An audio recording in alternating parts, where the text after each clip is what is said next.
ఈ మధ్య కౌన్సిలింగ్ సెషన్స్లో తరచుగా వినపడే ఒక కంప్లైంట్, భార్యాభర్తలు ఇద్దరిలో ఒకళ్ళకి ఫోన్ ఎడిక్షన్ అనేది ఉంటాం. సో భార్య అయితే ఆఫీస్ నుంచి రాగానే మళ్ళీ ఫోన్ పట్టుకుంటారు, లేకపోతే ల్యాప్టాప్తో కూర్చుంటారు అని ఆడవాళ్ళ కంప్లైంట్. ఇక మగవాళ్ళు అయితే ఎంతసేపు అర్ధరాత్రి అయినా పడుకోకుండా ఫోన్ చూస్తూనే ఉంటుంది, పొద్దున్నే ఇబ్బంది అయిపోతుంది, లేవటానికి లేట్ అవుతుంది అనేది కొంతమంది కంప్లైంట్.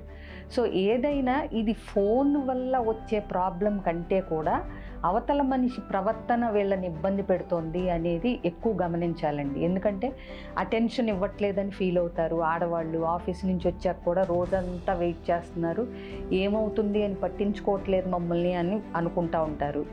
అలాగే ఆ ఫోన్ గోల్లో పడి వీళ్ళు ఏదన్నా చెప్తున్నా తలవపటమో తప్పితే ఫోన్లోనే దృష్టి ఉంటే అది ఒక చిరాకు, అసంతృప్తి, ఇగ్నోర్ చేసేస్తున్నారనే ఫీలింగ్ వస్తుంది ఇద్దరిలో ఎవరికైనా సరే.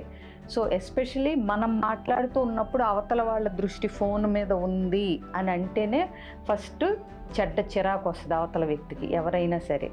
ఇంకోటి, దీనివల్ల విసుగు, ఫ్రస్ట్రేషను. ఈ ఎఫెక్ట్ ఫిజికల్ ఇంటిమసీయే కాదు, ఎమోషనల్ ఇంటిమసీ మీద కూడా ఎఫెక్ట్ చూపించి వాళ్ళు ఎమోషనల్గా డిస్కనెక్ట్ అయిపోతారు. ఇది ఫోన్లో ఎడిక్షన్ ఉన్న వాళ్ళకి అర్థమయ్యేసరికే చాలా నష్టం జరిగిపోయే ప్రమాదం ఉందండి. ఫోన్లు పక్కన పెట్టేసి కొంచెం సేపన్న quality time wife and husband ఆ డిస్ట్రాక్షన్ లేకుండా భోంచేసేటప్పుడు లేకపోతే పడుకునేటప్పుడు పలానా టైంకి ఫోన్ ఆపేద్దామనే ఒక అండర్స్టాండింగ్తో హెల్దీ బౌండరీస్ సెట్ చేసుకోకపోతే ఫోన్ వల్ల కాపురాల్లో ఇబ్బందులు ఆల్రెడీ తలెత్తుతున్నాయి, గమనించండి. Thank you.